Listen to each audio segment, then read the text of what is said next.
बच्चों में Vicky, Siyam and Vicky coaching Bhutli में आपका स्वागत करता हूँ।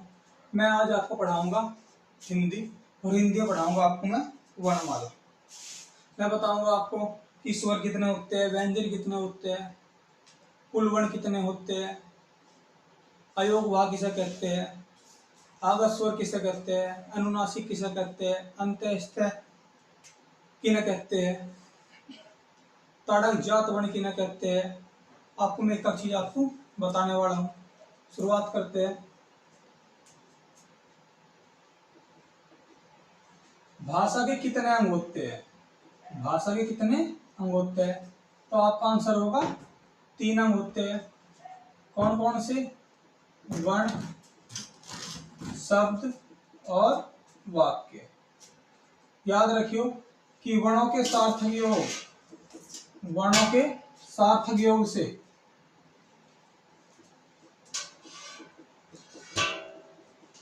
वर्णों के सार्थक योग से शब्द बनता है, और शब्द के सार्थक योग से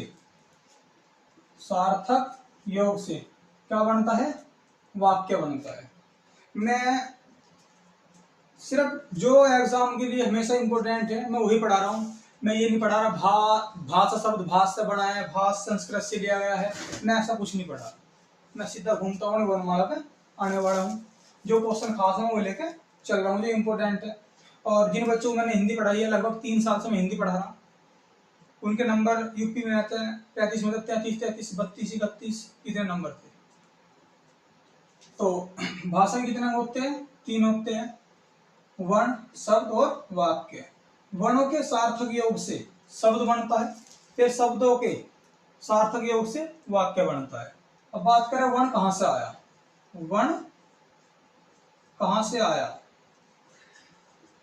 वर्ण आया है ध्वनि से। कैसे? मैं आपसे कहूं कि ए बोल, ए, तो जो आवाज निकली है या उत्पन्न हुई है यही तो ध्वनि है।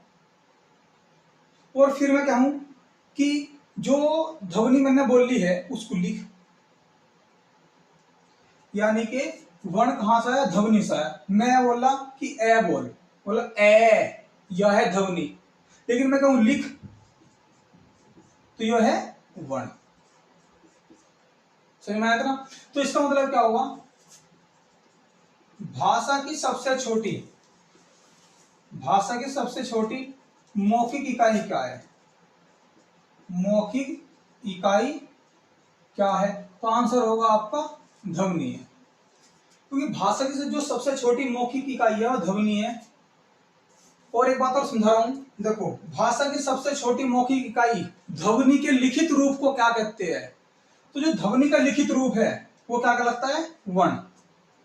तो आप याद रखोगे कि भाषा की सबसे छोटी लिखित इकाई क्या है? तो आंसर होगा आपका वर्ण। बात समझ में आई? अगर मौखिक क्या होगा तो ध्वनि आंसर होगा, लेकिन अगर कहे कि भाषा की सबसे छोटी लिखित इकाई क्या है? वर्ण, और सिंपल भाषा में बोल रहे भाषा की सबसे छोटी ना तो मौखिक कहवे ना लिखित कहवे, भाषा की सबसे छोटी इकाई की जगह अंक वो भी आ सकता है, अंक क्या है? तो आपका आंसर वर्ण ही होगा। अगर मौखिक लिखेगा तो ध्वनि आंसर होगा, बाकी आपका आंसर वर्ण ही होगा। इस बात का आप ध्यान रखोगे। क्लियर इस बात को लेके?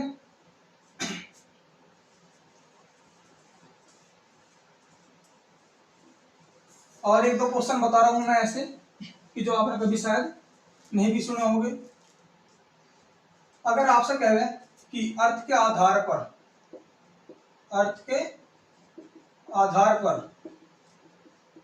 भाषा की सबसे छोटी इकाई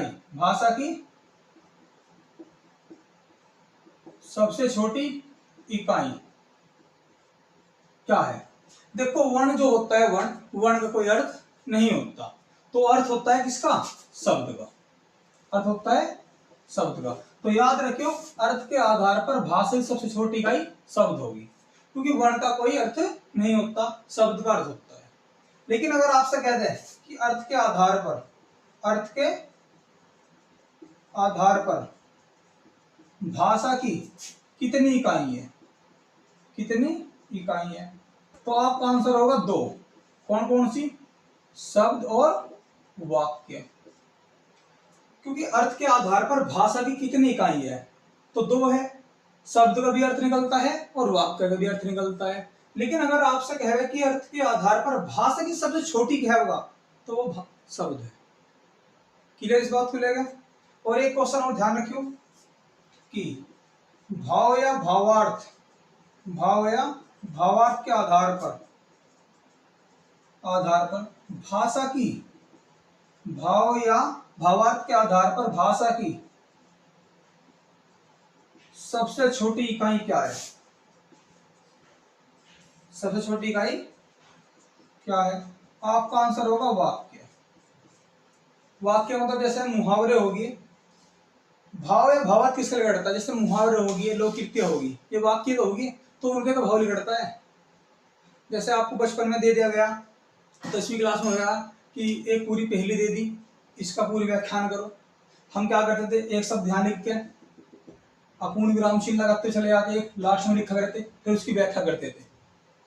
तो यो वही है, भाव या भावार्थ के आधार पर भाषा सबसे छोटी इकाई क्या होगी? फिर वाक्य होगी। क्या बात आपकी समझ में आगे होगी? हिंदी पढ़ो, बड़ा मजा आएगा। एक भी क्वेश्चन आपको डाउट नहीं होने का, एक भी क्वेश्चन बाहर नहीं होने का। हिंदी को ज्यादा हार्ड नहीं है, हार्ड तो बना रखा है।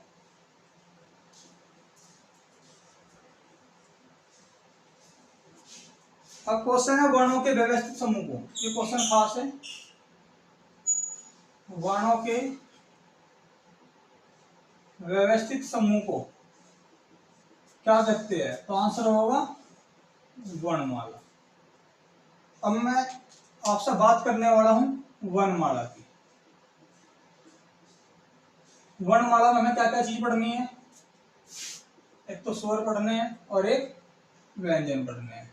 पढ़ने तो बहुत चीज है, ठीक है ना? जैसे अयोग, वहा, आगत, अनुनासिक पढ़ने हैं, ठीक है ना? और संयुक्त स्वर, संयुक्त व्यंजन, काफी चीज पढ़नी है एक्स्ट्रा भी।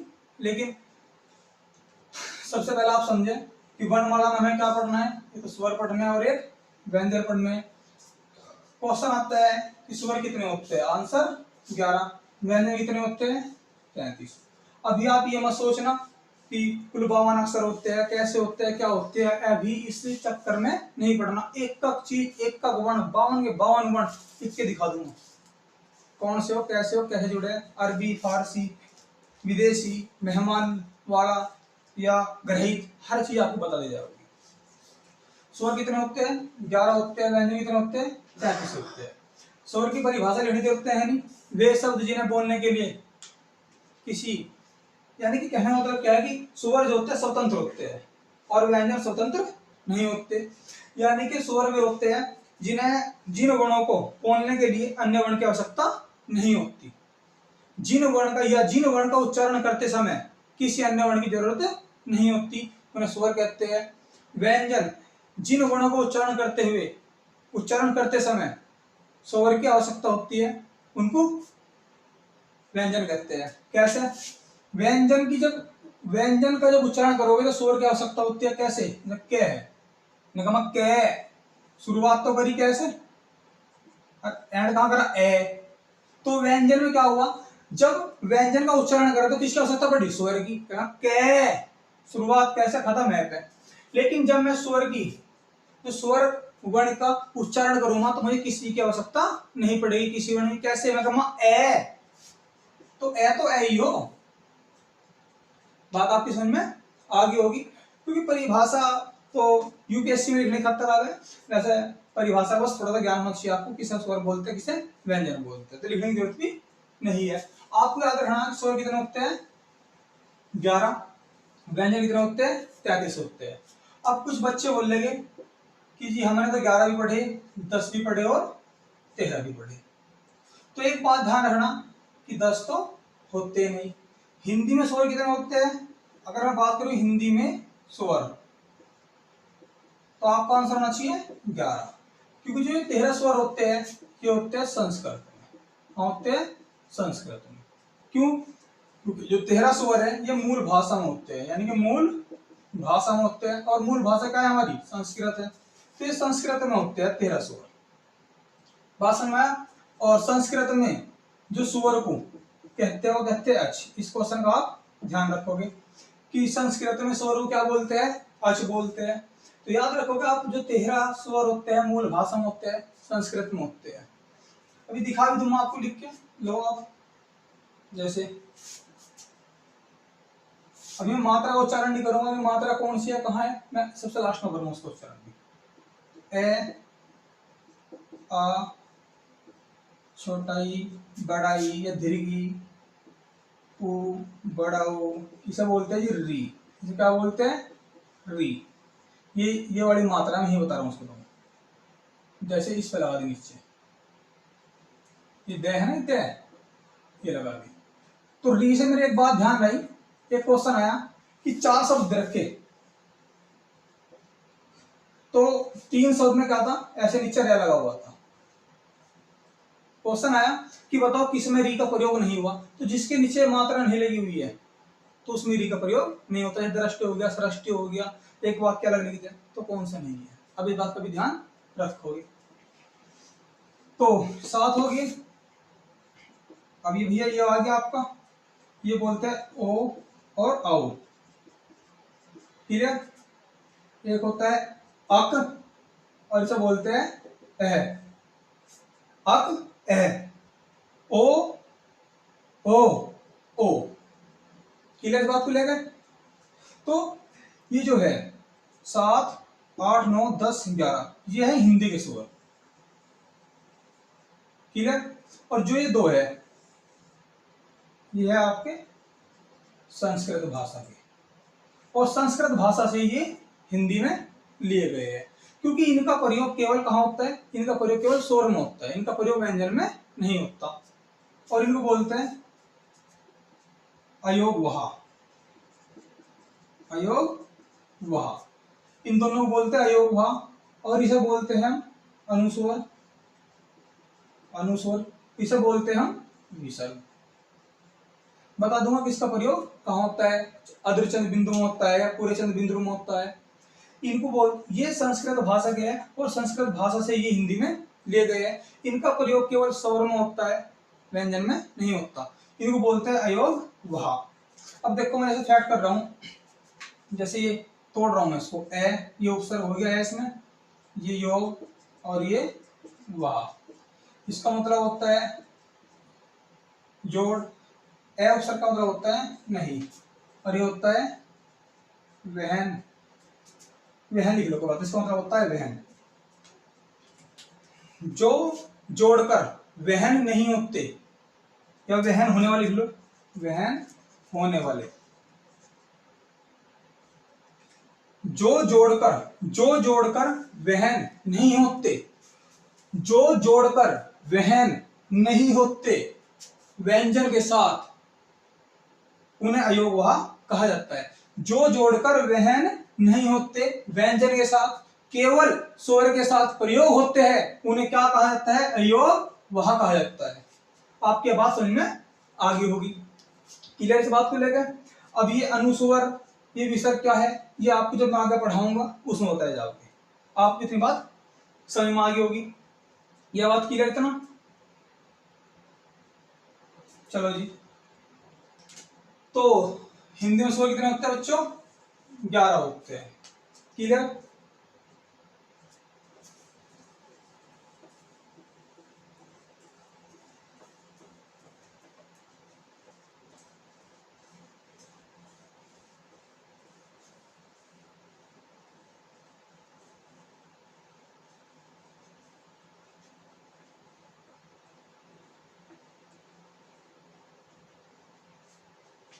अब मैं आपसे बात करने वाला हूं स्वर के प्रकार। स्वर के प्रकार,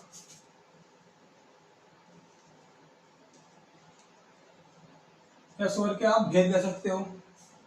तो आपको याद रखना है, पहला मात्रा या उच्चारण में लगने वाले समय के आधार पर, लगने वाले समय के आधार पर। स्वर के प्रकार लिख रहा हूं। पहला है मात्रा, क्या कह सकते हैं आप, उच्चारण में लगने वाले समय के आधार पर, यानी कि किन स्वरों को बोलने में कितना समय लगता है, एक मात्रा का समय लगता है या दो मात्रा का समय लगता है, किस में कम समय लगता है, किस में ज्यादा समय लगता है। तो इनके तीन प्रकार होते हैं। मात्रा उच्चारण में लगने वाले समय के आधार पर जो स्वर होते हैं, कितने होते हैं, तीन होते हैं। एक को बोलते हैं आप ह्रस्व,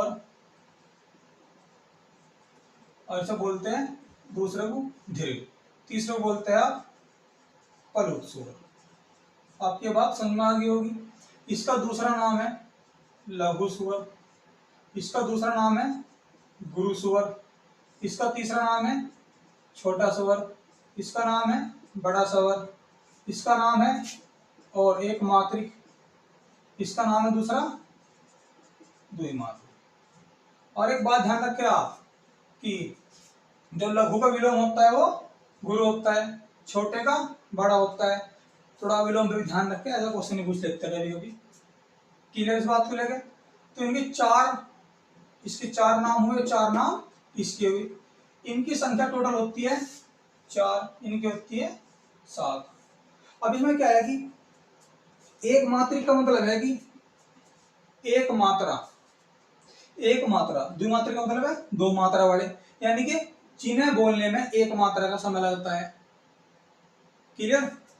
जिनके उच्चारण में, जिनके उच्चारण में कम समय लगता है, क्योंकि आप किताब में दे सकते हैं कि जिनके उच्चारण में कम समय लगता है या जिनके उच्चारण में एक मात्रा का समय लगता है, जिनके उच्चारण में एक मात्रा का समय लगता है, समय लगता है।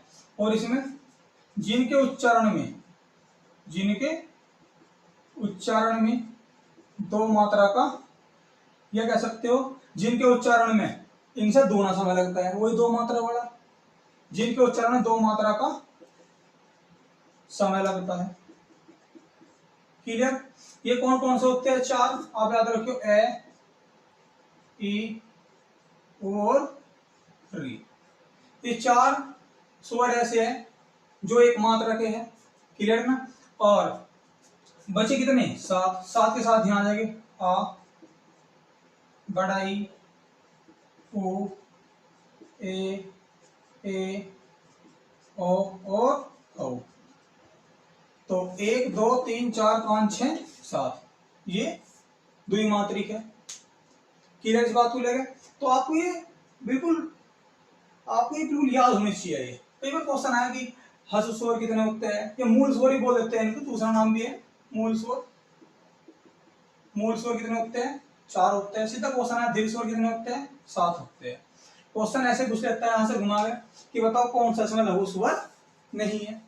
तो 3 ऑप्शन में देगा ये, चौथा दे देगा ये, आपको वहां से छाटाना चाहिए। तो ई, ए, ई, उ, री, आपको याद रखना है कि ए एक मात्रा वाले है, लघु स्वर है, मूल स्वर है, एक मात्रिक है। आपको ये छोटे स्वर है याद होने चाहिए। इनमें दो मात्रा का समय लगता है, ये दीर्घ स्वर है सारे। क्लियर इस बात को लेंगे। क्लियर। अब बात करें पुरुष स्वर की, जिनके अब तो कुछ बचा ही नहीं, 11 पूरे बोलिए। तो ये पुरुष स्वर क्या है मैं बताता हूँ ये कैसे है। ये भी इनसे बनते हैं, दीर्घ स्वर से बनता है पुरुष स्वर। कैसे? जिनके उच्चारण में, जिनके उच्चारण में दीर्घ स्वर से अधिक समय लगता हो, अधिक समय लगता हो, यानी कि इनका जो प्रयोग होता है वो प्रार्थना करने में होता है, ठीक है, या नाटक या संवाद में प्लुत ध्वनि का प्रयोग होता है। कैसे? यानी कि जैसे हम धीर गए, हम करें आ, मैं कह रहा हूं उ, मैं कह रहा हूं ओ। तो यानी कि प्लुत स्वर किसे बोलते हैं? जिनके उच्चारण में दीर्घ स्वर से अधिक समय लगता है। यानी कि दीर्घ स्वर को अगर मैं लंबा खींचूं और भी, तो जितना समय दीर्घ स्वर बोलने में लग रहा है और उसी स्वर को मैं लंबा बोल लूं तो उस स्वर में अधिक समय लगेगा, उसे कहते हैं प्लुत स्वर। जैसे मैं कहूं, जैसे ओम है, ओम, तो यानी कि मैंने कह सकता हूं डायरेक्ट ओ, दीर्घ स्वर है, मैं कहूं ओम, तो क्या हुआ, ओम को लंबा खींचा गया। यानी कि दीर्घ स्वर में जो दीर्घ स्वर मैंने बोला उसमें और उसमें अधिक समय लगाया गया, तो ये तो प्लुत स्वर है। जैसे आपने पढ़ा होगा, मात्रिक छंद पढ़ा होगा, उसमें मात्रा ज्ञान होता है। जैसे यो सब बोलते हैं पड़ी खड़ी पाई, जो मात्रा होती है खड़ी पाई होती है, या एक मात्रा वाली है। और जो ये क्या करते का होता है, ठीक है ना, ये होता है आपके दीर्घ मात्रा वाला, यानी कि दीर्घ मात्रा वाली, दो मात्रा वाला। क्लियर बात हूं? तो अब इसमें क्या होता है, जैसे जैसे मैया है, एक तो कहूं मैया, अब इसमें क्या है, आ है पीछे, दीर्घ स्वर है, मैं कहूं मैया और खींच दिया मैंने।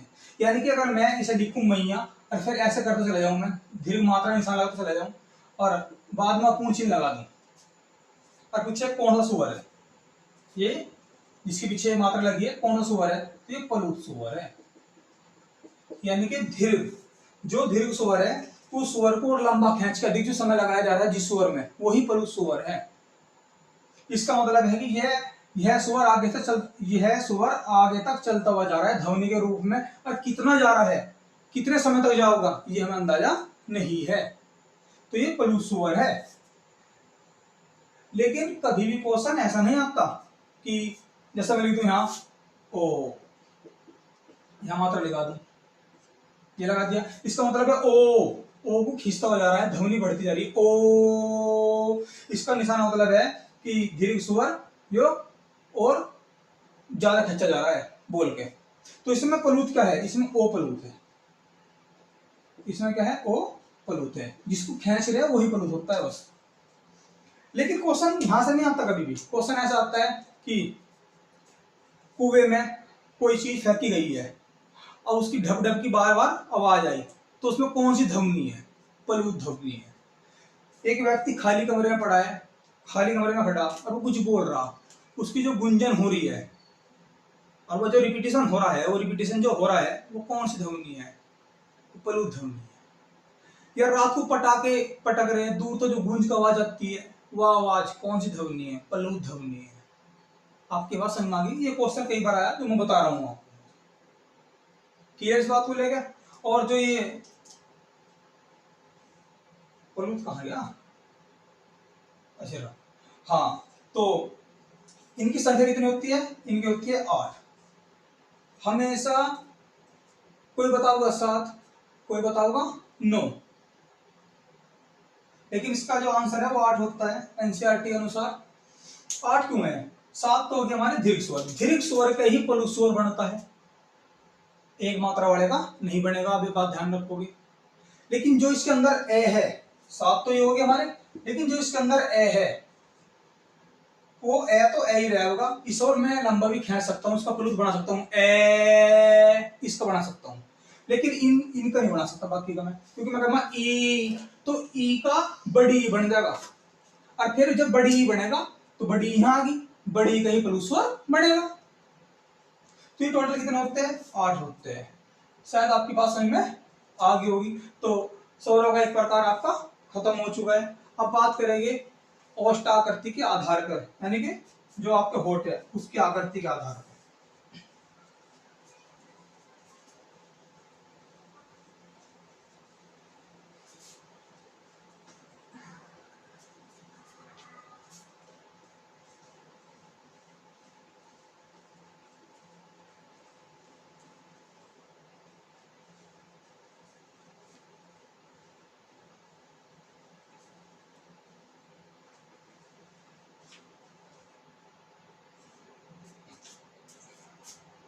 दूसरा है जी आपका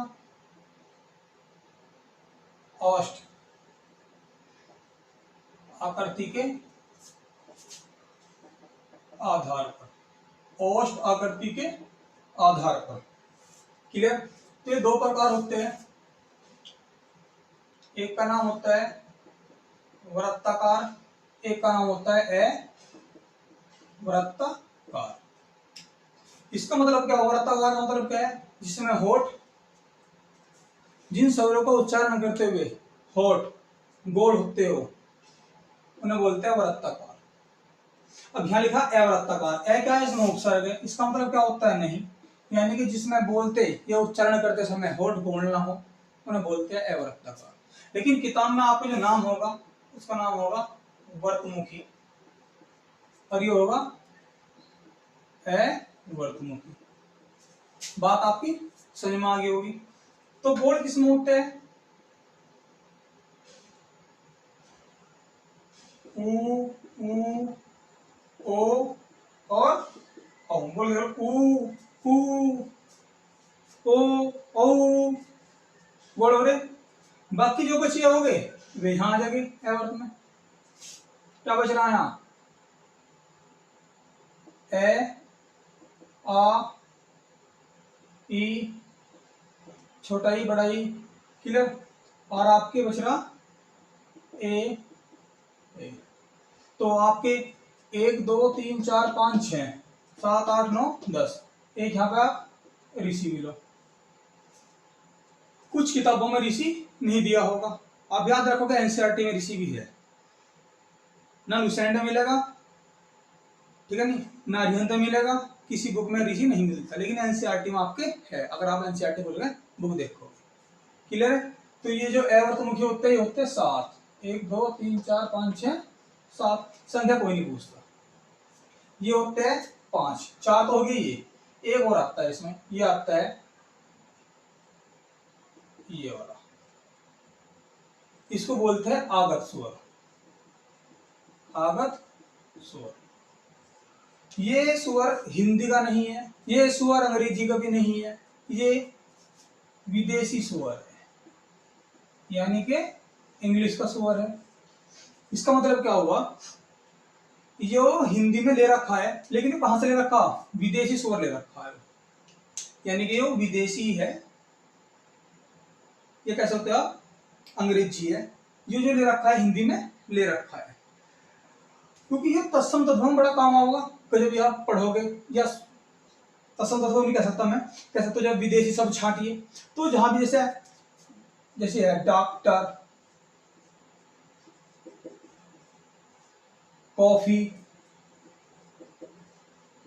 ये यहाँ पर ये होता है। जैसे कॉपी है, कॉपी, कॉपी का क्या बनेगा, कॉफी। क्लियर। यानी कि जो आगत स्वर है इसे कह सकते हैं दूसरा मेहमान स्वर है, या ग्रहित स्वर है। क्वेश्चन अगर आ जाए आगत किसे बोलते हैं, आगत स्वर इसे बोलते हैं। इसके ऊपर बिंदु नहीं है, इस बात का भी आप ध्यान रखोगे। ये है, बोलते हैं, इसे बोलते हैं अंत, अद्र, यानी कि अर्ध चंद्र बिंदु, अद्र चंद्र बिंदु बोलते हैं इसको। बात समझ में आ गई होगी। क्लियर। तो ये आगत स्वर है, कहां से ले गया है, विदेशी से, या कह सकते हो मतलब अंग्रेजी से। इसको बोलते हैं मेहमान स्वर, इसको बोलते हैं ग्रहित स्वर, या कह सकते हो इसको अर्धचंद्र बिंदु वाला। इसके ऊपर बिंदु नहीं होता, क्योंकि बिंदु वाला तो आपके अनुनासिक हो जाता है, इसे बोलते हैं अनुनासिक। ये अनुस्वर का ही तत्सम है, ठीक है। ये बात बताऊंगा आपको मैं कैसे है क्या है। तो आप याद रखोगे आगत स्वर, एक पहचान बता दी मैंने। अगर पूछ रहा है विदेशी शब्द कौन सा जिसके ऊपर लगा रहे ना वो विदेशी हो, ठीक है। तो एक आगत स्वर भी होता है, इसका प्रयोग कहाँ होता है, कैसे होता है, मैंने बताया आपको। जैसे कॉपी और कॉपी करने के लिए इसका प्रयोग भी करते हैं स्वरों में। क्या बात समझ में आई इतनी। लेकिन स्वर 11 ही होते हैं, प्रयोग भले होता हो। अगर ऑप्शन कहेगा ना कि बताओ वर्तमुखी, जो ये वर्तमुखी है इस स्वर कितने होते हैं, तो आंसर 4 ही दिए आप, भले इसका प्रयोग कर रहे हो। ठीक है, इस बात को लेके तो आप इस बात का भी ध्यान रखोगे। तो क्वेश्चन बड़ा आ गया, ये आगत स्वर कौन सा है।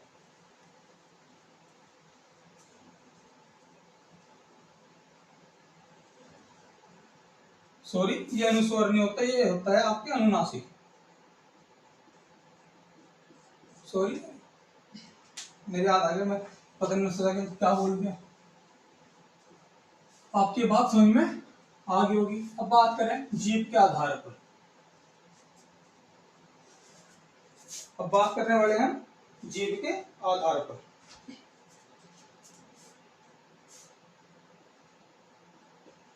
जीव के आधार, जीव के आधार। इसके भी 3 प्रकार होते हैं, यानी कि जो उच्चारण करते समय जीव का कौन सा भाग क्रिया माना जाता है, क्रिया करता है। कैसे समझा मेरी बात आप। एक तो होता है जैसे ये जीव है, या चलो मान लो आप, ये हो गया अग्रभाग, मध्य भाग, और एक होता है पश्चभाग। जैसे जीव है, कुछ वर्ड तो अगले से बोले जाओगे, यानी कि जिसमें सिर्फ जीव की जो जो जीव क्रिया करेगी वह इतनी ही करेगी। कोई वर्ड ऐसा है जो 20 से बोला जाता है, कोई वर्ड ऐसा है जो 5 से बोला जाता है। तो अग्रभाग, मध्य भाग और पश्चभाग, तो जीव के आधार पर होते हैं 3 भाग होते हैं। तो याद रखियो,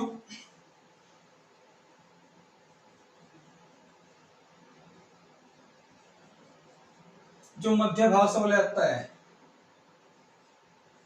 वो आपके ए बोला जाता है, और जो अगर भाग से बोला जाता है ई, ई, ए बोला जाता है। पस भाग से क्या हुआ, उ, उ, अच्छा सॉरी, आप क्या रहेगा यहाँ, उ, उ, ओ और औ। ये बात आपकी समझ में आ गई होगी। और एक बात ध्यान रखें, अगर आप इसमें एक री भी ले लो, क्योंकि आपकी बुक में तो री नहीं दिया गया है, लेकिन आपके एनसीईआरटी में री है। तो जो मध्य भाग से बोला जाता है वो ए मध्य भाग से बोला जाता है, ये पश्च भाग से उ, उ, ओ, ई, अगले सिरे से बोला जाता है ई, ए।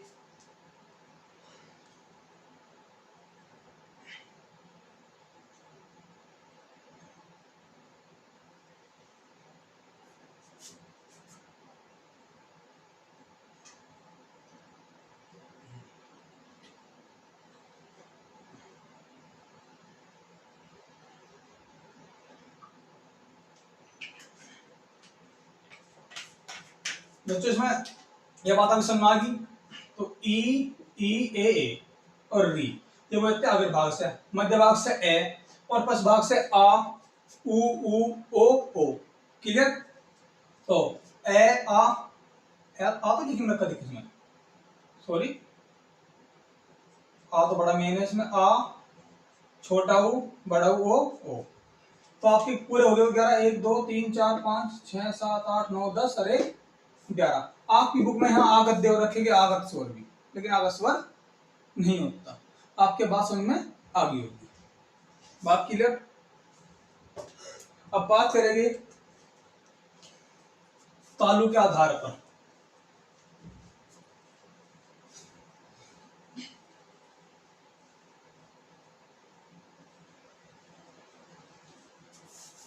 बात करेंगे तालु के आधार पर, तालु के आधार।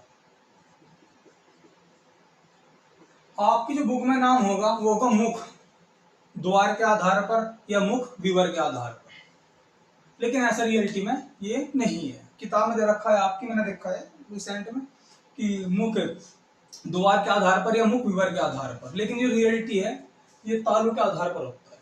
पहले आप समझे तालु किसे कहते हैं, चलो ये भी समझा दे आपको। पहले देखो, ये हमारा हुआ माना दंत हुआ, ये क्या हुआ, दंत हुआ। दंत जिसमें जुड़ा होता है इसे बोलते हैं मसूड़ा या मूर्धन्य। क्लियर। अब जो मसूड़े से ऊपर जो परत होती है इसे बोलते हैं हम तालु। तालु के बाद में नासिका होती है, नासिक वाले छिद्र, फिर होती है घंटी जिसे बोलते हैं काकल। घंटी क्या बोलते हैं, काकल। और इसे बोलते हैं नीचे जीभ। बात समझ में आई ना इतनी, कोई दिक्कत। तो ये हो गया दंत, ये हो गया मसूड़ा, ऊपर का जो हिस्सा से बोलते हैं तालु, फिर ये नासिक की छिद्र चला गया, इसे बोलते हैं काकल, यानी जो घंटी से बोलते हो आप, ये है आपका जीभ। आपकी बात समझ में आ गई होगी, क्लियर इस बात को लेकर। अब जा क्या है आपको, जैसे अब मैंने क्या लिया, ये लिया मैंने आपका तालु। अगर ये जीभ यहां आगे टकरा जाए इस तालु में ऐसे, तो ये क्या हो गया, आगे से बंद हो गया, तो इसे बोलते हैं संवंत्र। क्लियर, यानी कि इसका अर्थ होता है बंद। संवंत्र का जो संवर्त का अर्थ होता है वो होता है बंद। लेकिन अगर इस तालु में, जीभ पिछली साइड में यहां लग जा, पिछली साइड से अगर ये बंद हो जा, तो आगे से क्या हो गया, खुला हो गया, इसे बोलते हैं विवरंत। इसका मतलब है ओपन, खुला हुआ। क्लियर, यह बात आपकी समझ में आ गई होगी। अब जैसे तालु है, और जीभ बीच का हिस्सा ऐसे उठ के ऐसे आ जा, यानी कि बीच का हिस्सा तालु के बीच में टकराव है, तो ये क्या हुआ, आगे से तो हो गया खुला, यानी कि आधा तो हो गया, देखो पूरा ओपन तो है नहीं, आगे से हो गया खुला, पीछे से क्या हो गया ये बंद, तो यानी कि आधा खुला आधा बंद। तो इसे वो इस यहां होता है अर्धविवरंत, और एक होता है अर्ध सवरंत। क्लियर, अब मैं चर यहां लिख रहा हूं, आपकी समझ में आ गया होगा तालु किसे कहते हैं, मसूड़ा किसे, दंत किसे, काकल किसे। क्योंकि काकल खास है, ठीक है ना, काकल इसलिए खास है, पढ़ाऊंगा कि काकल यवन कौन सा होता है, उसमें है होता है वैसे जो कर्ण से बोला जाता है, बताऊंगा क्यों आगे।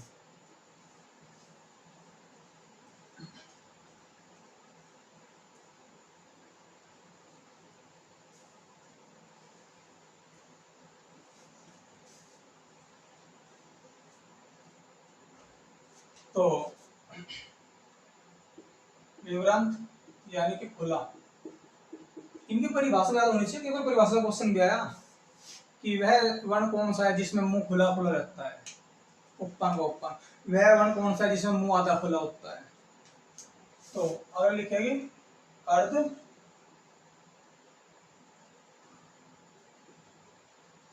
अर्ध विवरंत, एक होता है आपके सवरंत, ये होता है आपके अर्ध सवरंत, इसका मतलब होता है बंद।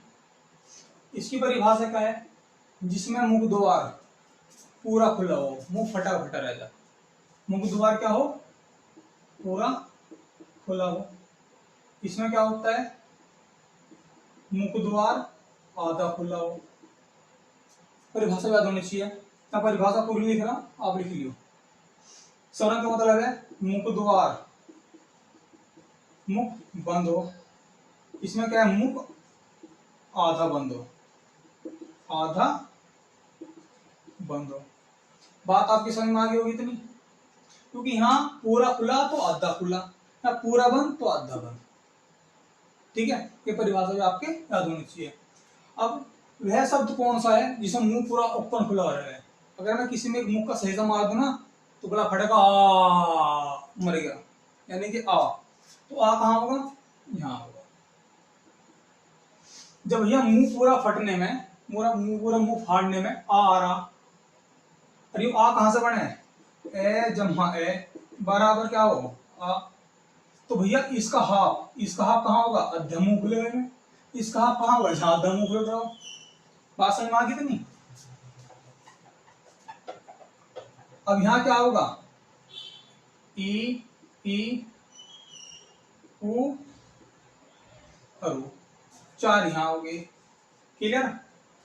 अब यहां क्या होगा, ए, यहाँ क्या होगा ए, यहाँ क्या होगा ओ, यहाँ क्या होगा आओ। इस बात का भी आप ध्यान रखोगे। तो विवरंत मात्रा है आ, अर्धविवरंत मात्रा है ए और औ, सवरंत मात्रा है ई उ, और अर्धसवरंत मात्रा है ए और ओ। बात आपकी समझ में आ गई होगी, ये बात क्लियर है आपकी। तो अब बात करने वाले हैं संयुक्त स्वर पे। संयुक्त स्वर कौन से होते हैं?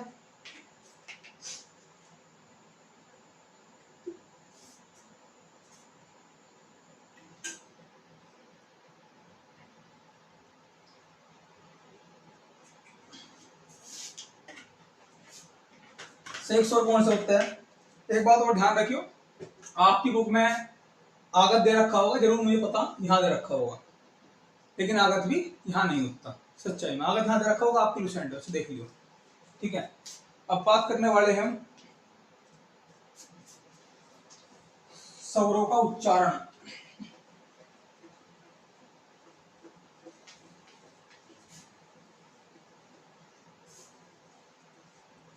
अब बात करने वाले हैं स्वरों का उच्चारण। स्वरों का उच्चारण क्लियर, इस बात को लेकर किसका उच्चारण कहां से होता है। एक चीज और देख लो आप, संयुक्त स्वर भी होते हैं। संयुक्त स्वर भी होते हैं, वे होते हैं ए ओ और औ। ये संयुक्त स्वर होते हैं। ये बनता है आ जमा ई से, ए जमा ई से बनता है ए, और ये बनता है आपका फिर ए जमा ए से। ये बनता है ए जमा ऊ से, ये बनता है ए जमा ओ से। क्लियर इस बात को लेकर आपकी बात समझ में आ गई होगी। ये संयुक्त स्वर है उच्चारण पे। अब देखो मैं 11 स्वर लिख रहा हूं, तो ए और आ ये बोले जाते हैं किससे? ए आ कंठ से। क्लियर। ई ये बोले जाते हैं आपके ताल जीभ से, क्या कह सकते हो? तालु लिख दो आप, तालु से। ई क्लियर। आ ई उ ये बोले जाते हैं आपके ओष्ठ से। अब बात करेंगे ई ए और ए। अब देखो ए किसका बन रहा है? ये बन रहा ए जमा ई का। अब ए किससे बोला जाए? कंठ से। ई किससे बोला जाए? तालु से। तो ये हो जाएगा कंठ जमा तालु से। क्लियर। अब बात करेंगे ओ और औ की। अभी किससे बन रहा हो? आप देख लो ए और ओ से। भैया ए बोला जाए कंठ से और ओ बोला जाए होठ से, तो कंठ जमा ओठ, ओठ से। ये दूसरा नाम है इसका कंठोष्ठ। ये क्वेश्चन कई बार आया यहाँ से कि कंठोष्ठ कौन से बोले जाते हैं? ओ जमा ओ। अब क्या बचा आपका? अभी दो स्वर और बचे हैं, जिसे बोलते हैं आप, एक को तो बोलते हैं विसर्ग, इसे बोलते हैं अनुस्वर, इसे बोलते हैं विसर्ग। तो ये तो बोले जाता है आपके नासिका से, और ये बोले जाता है आपके कंठ से। इतनी बात आपके समझ में आ गई होगी। और कोई सदर है? एक सारे होगी। री कहाँ गया? री बोले जाता है मसूड़े से, मूड भरने से, यानी कि कह सकते हो मसूड़े से। ठीक है, इस बात को ध्यान रखोगे आप। तो ये हो गए स्वरों का उच्चारण। ये बड़े काम की चीज है भाई, याद रहनी चाहिए आपके। क्लियर। अब बात करने वाले हम व्यंजन की।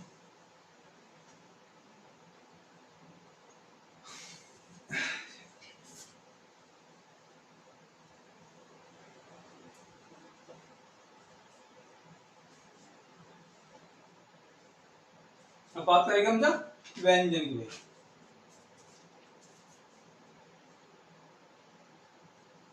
व्यंजन कितने होते हैं जी? 33 होते हैं। किसी किसी किताब में 36 दे रखते हैं, लेकिन 36 में क्या कि तीनों से हटा दिए गए। 3 से होते हैं, से और से। किसी किताब में 36 दे रखते हैं, लेकिन ये 3 से हटा दिए गए। तो व्यंजन कितने होते हैं? 33 होते हैं। किस किस प्रकार होते हैं मैं आपको ये बता रहा हूं। जब कोई एक तो होता है क वर्ग, एक होता है च वर्ग, ट वर्ग, त वर्ग और प वर्ग होता है। मैं आपको 33 बता रहा हूँ कैसे कैसे होते हैं। तो 5 वर्ग होते हैं। वर्ग कितने होते हैं? 5 वर्ग होते हैं और प्रत्येक में 5 अक्षर होते हैं। वर्ग कितने होते हैं?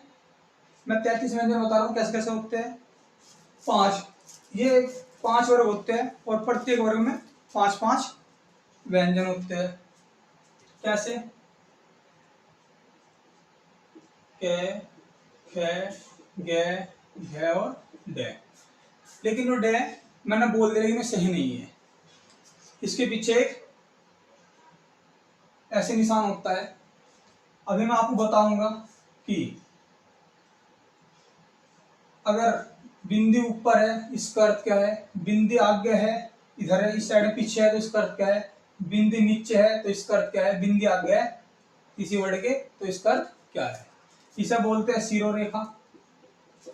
शिरो रेखा, चलो बता भी दूं मैं, इसे बोलते हैं शिरो रेखा, इसे बोलते हैं पाई खड़ी। मैंने आपको बताया भी था, जो ये जा रही है इसे बोलते हैं शिरो रेखा, जो ये खिंची हुई है इसे बोलते हैं पाई खड़ी। बात आपको समझ में आ गया होगा।